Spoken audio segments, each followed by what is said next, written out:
Sa kabila nga po mga idol ng pagkakaroon ng Phoenix Suns ng kumpleto at healthy na lineup, hirap pa rin naman nga sila na maging consistent na makakuha ng panalo. Sa katunayan, pagkatapos lamang nga po nilang i-upset noong nakarang araw ang Denver Nuggets, nagpatalo agad sila sa batang kupunan ng Oklahoma City Thunder. At dahil nga sa ipinapakita na ng performance, malabo na nga po na maipanalo pa nila ang lahat ng kanilang mga natitirang laro at umangat hanggang sa ika-6 na pwesto sa West. Kaya isang malaking katanungan, ano nga ba talaga ang tunay na problema ng team na ito? Bakit lumalamya sila? Well, ayon nga po sa naging pahayag ng isang NBA analyst, napansin nga po nila na masyado nga pong nag-aasahan ang mga superstar dito at players, kaya sobra silang nahihirapan na gumawa ng tira at makapagtala ng puntos. Yes mga idol, medyo tinatamad nga daw po ang ibang mga malalaro ng Suns sa kanilang nakalipas na laro sa nakukulangan ng effort na ibinibigay nila dito. Kaya eto nga ang nagiging rason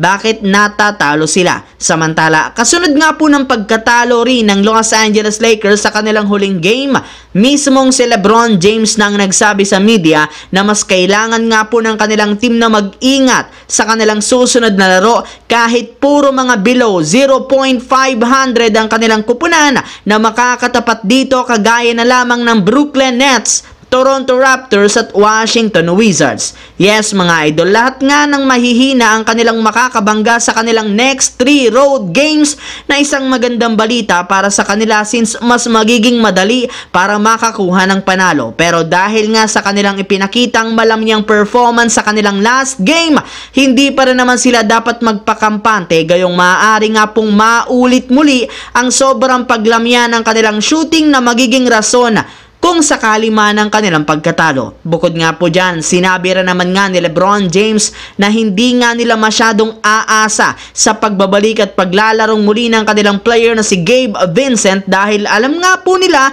na kagagaling pa lang ito sa injury at kailangan pa nito ng magpakondisyon ang kanyang katawan at makuha ang kanyang rhythm. Kaya hindi muna nga nila ito ipe-pressure na mag-ambag agad ng malaki sa kanyang pagbabalik. Sa kabilang banda, dahil nga po mga idol sa patuloy na paggawa ni Draymond Green ng mga non-basketball move sa mga nakalipas na laro ng Golden State Warriors, kagaya ng muntikan niyang masipa ang mahiwagang bola ni Grant Williams, ay may ilang mga NBA analyst na ang nagbabala sa kanya na maaari na naman nga itong masuspindi ng liga. Alam na rin naman nga po ng lahat ng mga fans, analyst at mismong NBA ang history ng pananakit ni Draymond Green sa ilang mga players at maging mga nagdaang season. Kaya mainit nga po ang mga mata sa kanya ng mga officials, kaya isang pagkakamali nga nito sa mga laban ng Warriors, sigurado nga po na hindi magdadalawang isip ang liga na suspendehin muli ito ng ilang games, o kung mamalasin, posible siyang tuluyang gawing out for the season, depende sa lala ng gagawin nito. Kaya kailangan nga po ni Draymond Green na mag-ingat at magdalawang isip sa kanyang gagawing non-basketball move. So yun lamang mga idol ang ating bagong video na ating pinag-usapan ngayon dito. Once again, this is your J-Zone TV. Huwag kalimutang mag-like at syempre mag-subscribe. Pindutin ang notification bell sa akin channel para lagi kayo maging updated sa mga videos na pinapalabas ko. Isang malaking shoutout sa lahat mga idol. Thanks for watching.